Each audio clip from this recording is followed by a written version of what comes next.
Comment cultiver la curiosité de vos jeunes enfants? Bienvenue dans cet épisode 65 de La Voix de l'enfant podcast, le rendez-vous des mamans leaders qui désirent développer le potentiel infini de leurs enfants et ce, dès le plus jeune âge, tout en bâtissant leur vie professionnelle de rêve pour leur idéal de vie familiale. Sachez que vous êtes déjà la meilleure maman pour vos enfants. J'espère que vous êtes vraiment en pleine forme, ma chère bâtisseuse de destinée.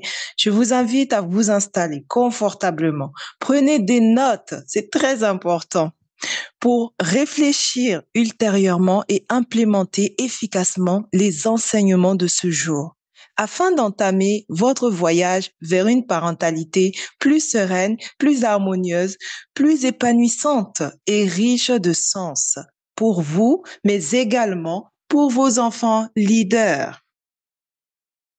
Ici, Dunia Salam, votre éclaireuse coach parentale et familiale. Ma mission est de vraiment vous aider à vous épanouir dans votre parentalité à travers votre propre transformation personnelle et à éduquer des enfants épanouis, exemplaires, responsables et autonomes.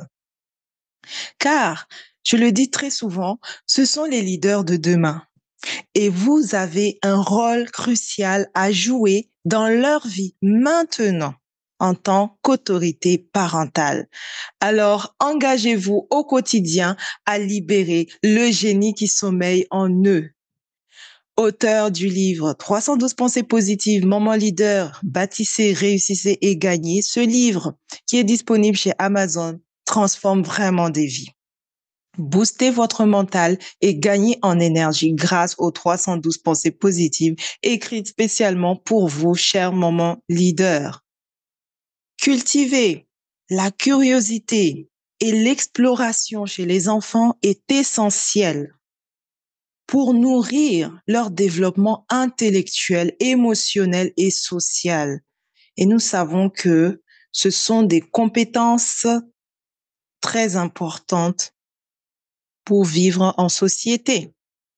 Vous allez me demander, mais comment faire concrètement pour cultiver leur curiosité? On va voir quelques points ici. Prenez des notes. Le premier point, c'est d'encourager les questions. Encourager les questions.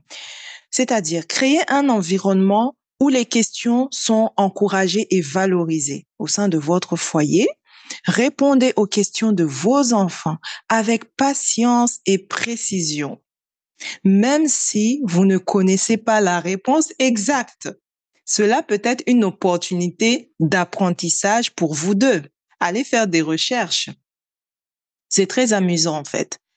Deuxième point, c'est de fournir des ressources variées. Qu'est-ce qu'on entend ici par ressources variées? Offrez à vos enfants un accès à une variété de livres, jeux, jouets et outils qui stimulent en fait leur curiosité. Des livres sur des sujets divers, des jeux de construction, des puzzles, des instruments de musique, des kits scientifiques. Tout cela peut susciter leur intérêt pour différents domaines. Ne les enfermez pas dans un seul domaine. Surtout quand ils sont petits comme ça, il faut élargir les domaines d'apprentissage. Troisième point, encourager l'exploration en plein air. La nature est une source infinie de découvertes. Amenez vos enfants explorer les parcs, les jardins botaniques, les sentiers de randonnée ou tout simplement dans votre propre jardin. Il y a déjà tellement de choses à apprendre. Encouragez-les à observer la faune, à collecter des feuilles, à construire des forts, à jouer dans la boue. Je vous vois venir. Et ce n'est vraiment pas grave, en fait, si vos enfants se salissent. Aujourd'hui, on a des machines qui peuvent faire le travail à notre place. Donc, ne vous inquiétez pas si vos enfants ont plein de boue. La nature, vraiment, c'est l'un des plus grands livres de l'humanité. Vraiment. Chaque expérience en plein air est une occasion d'apprentissage. Je le fais très souvent avec mes enfants. Pour celles qui suivent mes posts sur YouTube, vous avez déjà pu voir quelques photos avec mes enfants où on est en sortie en pleine nature. Donc, ça leur permet en fait d'apprendre. Vraiment, quand on fait cela, je me rends compte que mes enfants apprennent tellement en peu de temps. On peut faire 1 heure de sortie en pleine nature et les enfants reviennent avec plein de connaissances parce qu'en marchant, ils observent, ils voient, ils disent, oh, maman, regarde ceci, regarde par là. Ils apprennent tellement en peu de temps. Donc, vraiment, ne vous limitez pas à juste des sorties dans des endroits fermés, allez dans la nature et laissez vos enfants apprendre tout simplement. Le quatrième point, c'est de stimuler la créativité. Qu'est-ce que ça veut dire? Fournissez tout simplement des matériaux d'art et d'artisanat et encouragez vos enfants à créer.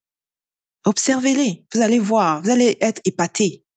Que ce soit en dessinant, en peignant, en modelant, en bricolant, en inventant des histoires ou en jouant de la musique, l'expression créative ouvre de nouvelles portes à l'exploration et à la découverte.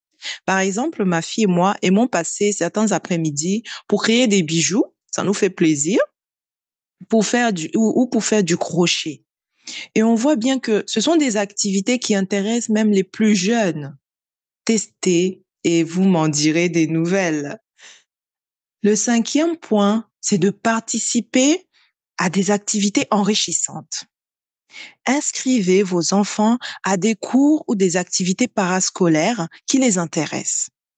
Je précise ici qui les intéresse. Que ce soit des cours de danse, de cuisine, de musique, de théâtre, de sport ou même des ateliers scientifiques. Ces expériences peuvent nourrir leur curiosité et leur permettre de découvrir de nouveaux talents. Nos enfants sont des talentueux. Vous avez également cette possibilité de prévoir ces activités enrichissantes à domicile, chez vous.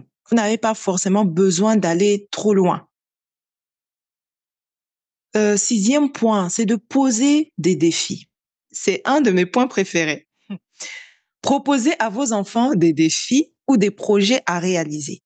Cela peut être aussi simple que de construire une tour avec des blocs de construction ou aussi complexe que de créer une expérience scientifique. Les défis encouragent l'exploration, la résolution de problèmes et la pensée créative. Notez-le. Septième point, c'est de modéliser la curiosité. C'est-à-dire, montrez-vous, maman, curieuse, vous-même, en vous posant des questions, en explorant de nouveaux sujets et en partageant vos propres découvertes avec vos enfants. En tant que modèle, votre propre attitude positive envers la découverte et l'apprentissage influencera positivement leur propre curiosité. Qu'est-ce que vous en pensez? Nous allons passer aux questions de réflexion.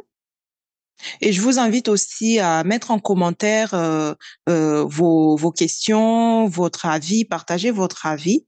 Nous sommes ici pour évoluer, grandir ensemble. Donc, vos questions sont les bienvenues et ainsi que vos commentaires. Alors, question de réflexion. Parmi les 7 points précédemment cités, lesquels font sens pour vous? Deuxième question. Si vous ne devez en choisir que 3, lesquels adopteriez-vous dès maintenant? Retenez que en cultivant la curiosité et l'exploration chez les enfants dès leur plus jeune âge, je mets bien l'accent ici, vous leur fournissez les bases d'une vie d'apprentissage et d'épanouissement personnel. Cela les prépare également à être des penseurs critiques et non des suiveurs, à être des innovateurs et des explorateurs du monde qui les entoure. Vos enfants sont des talentueux. Vos enfants ont des talents en eux qui se cachent en eux. Et en tant que parents, vous êtes là pour les aider dès le plus jeune âge à découvrir ces pépites en eux.